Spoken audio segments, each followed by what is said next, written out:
Welcome back to Rho Sigma Tutoring. Today we're going to be doing some practice problems on the Kinetics video covering the integrated rate law and half-life. So we're going to go ahead and start off with this question here. And it states that a second order reaction with a rate constant of 0.032 inverse molar times inverse minutes originally has an initial concentration of 1.32 molar. How much remains after 2.6 hours? So what I like to do first on these kind of questions is write down everything that we know. So let's start with the beginning, a second order reaction. Okay, so we're going to write that we're dealing with a second order reaction. That's important because we know that if we need the integrated rate law or one of the half-life equations, we need to pick the second order one. If we were to pick the zero order or the first order, it wouldn't work out right. And it has a rate constant of this value. Okay, well, we know that the rate constant is K. So K is equal to 0.0321 times minutes. Okay, so now let's move on. The initial concentration, so that would be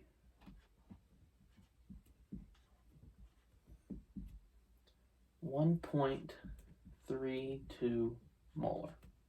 And what it's asking us to solve for is how much remains after this amount of time. So T is 2.6 hours. Okay, so we're given three values and we're explicitly told what the order of the reaction is. Whenever you're given three different values and you're explicitly told what the order is, your mind should immediately jump to using the integrated rate laws. And since this is a second order reaction, we will use this one.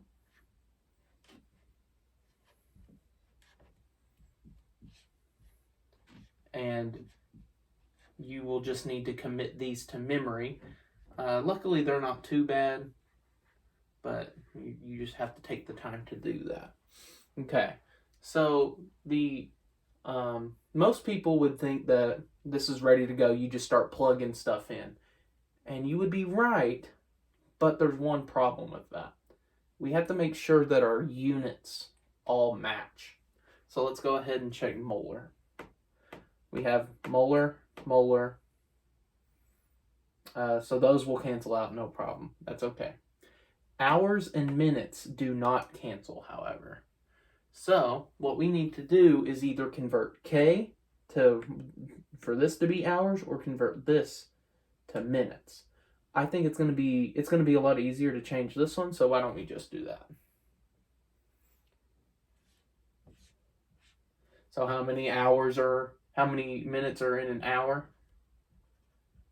It's going to be 60, so 1 hour, 60 minutes. The hours cancel, and then you'll be left with how many ever minutes.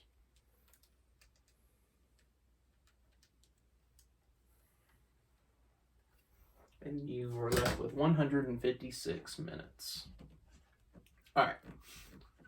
So now our units match up. We're in a good spot. So how much remains after 2.6 hours? So we're solving for this. And we need three other values. We're given three other values. We're in good shape. So let's just go ahead and plug and chug. So it's going to be 1 over 1.32 plus K, 0.032, and that is going to be multiplied by T, which is 1.56 minutes. All right, and just to make sure that our units cancel, let's just bring those units along for the ride. So this is going to be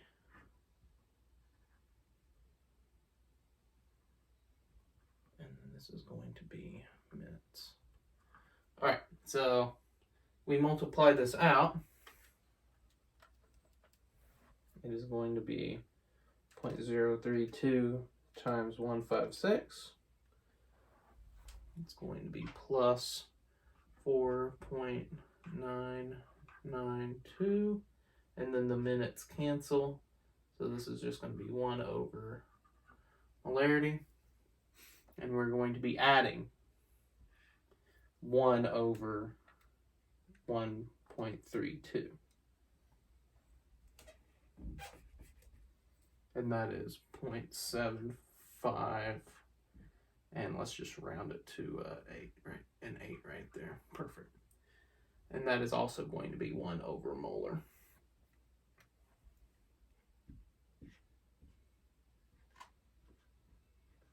All right, so let's just go ahead and add these two numbers up.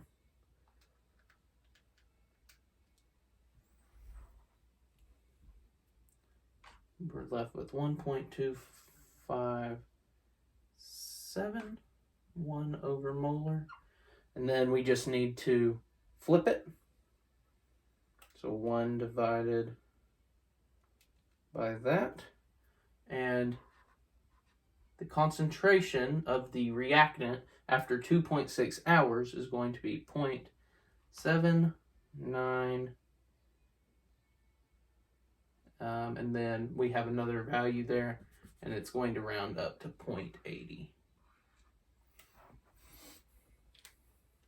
And 2 sig figs, that's what it would be. And our units are of course, molar. All right, that's the first practice problem. Let's move on to the second one. All right, picking up on our second question here. What is the rate constant of a first-order process that has a half-life of 52.3 minutes? All right, so let's just go ahead and write down what we want and what we have. So we're looking for the rate constant. We know that the rate constant is K. So K equals question mark. That's what we're looking for. The first-order process. So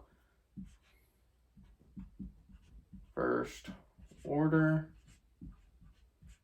That's important because we have to make sure if we end up using the integrated rate law or the half-life equation, we have to make sure it's the first order one.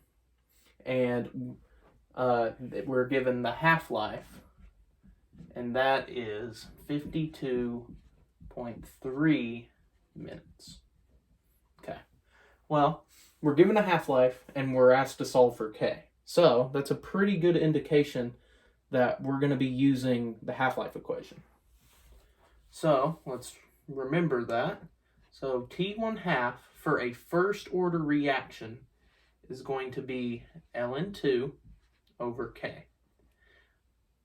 Now remember, with a zero order reaction and a second order reaction, the initial concentration of the reactant matters, but in a first order reaction it doesn't.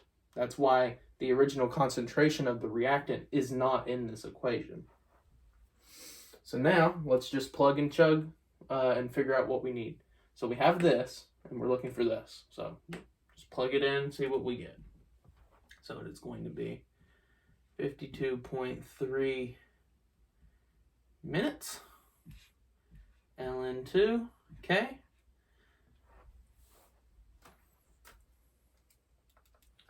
Let's just do the simple math on that.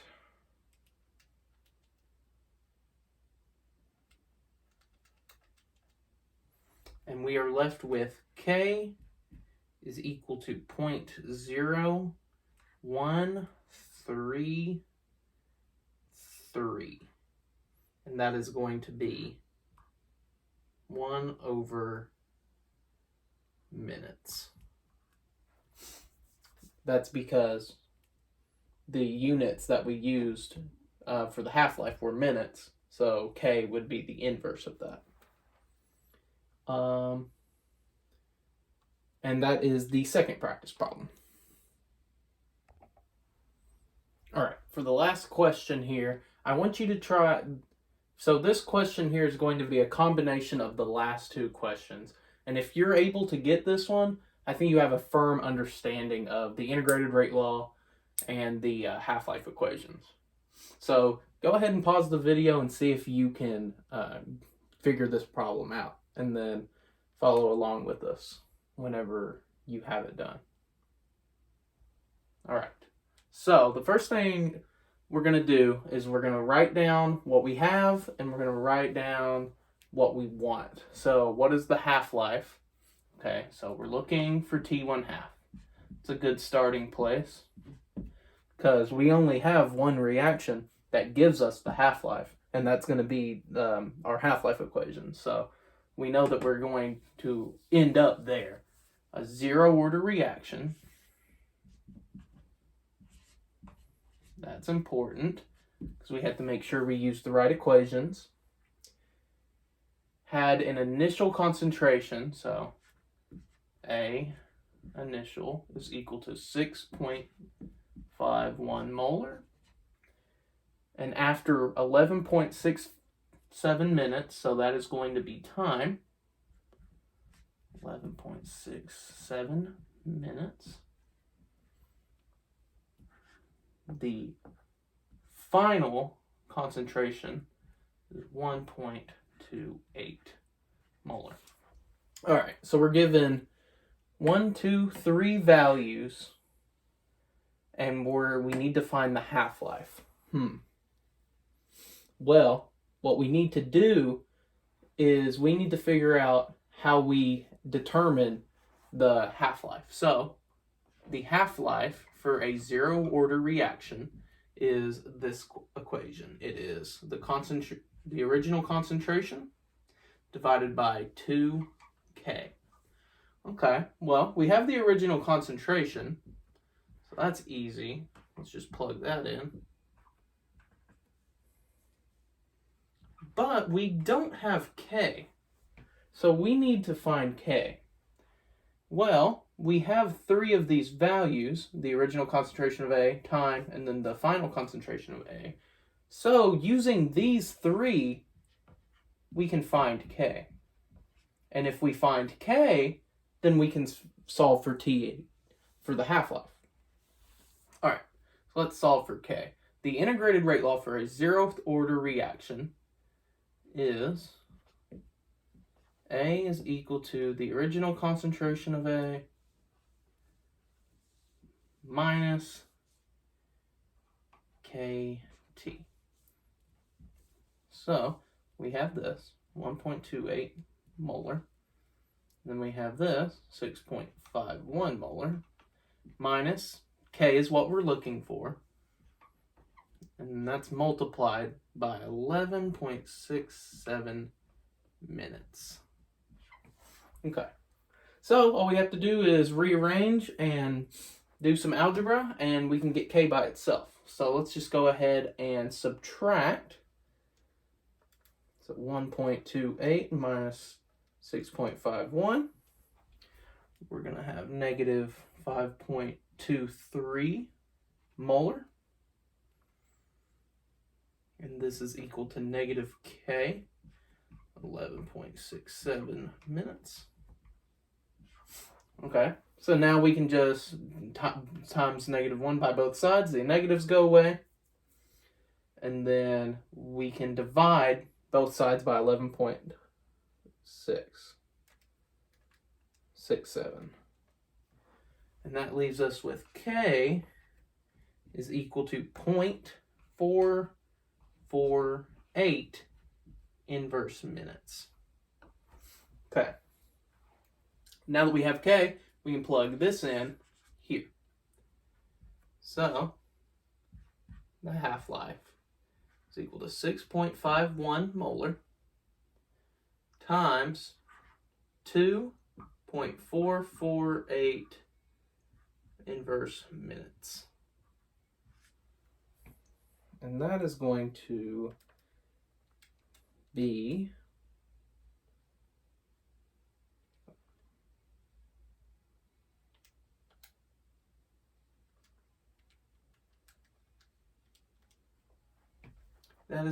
equal to 7.2 0.27.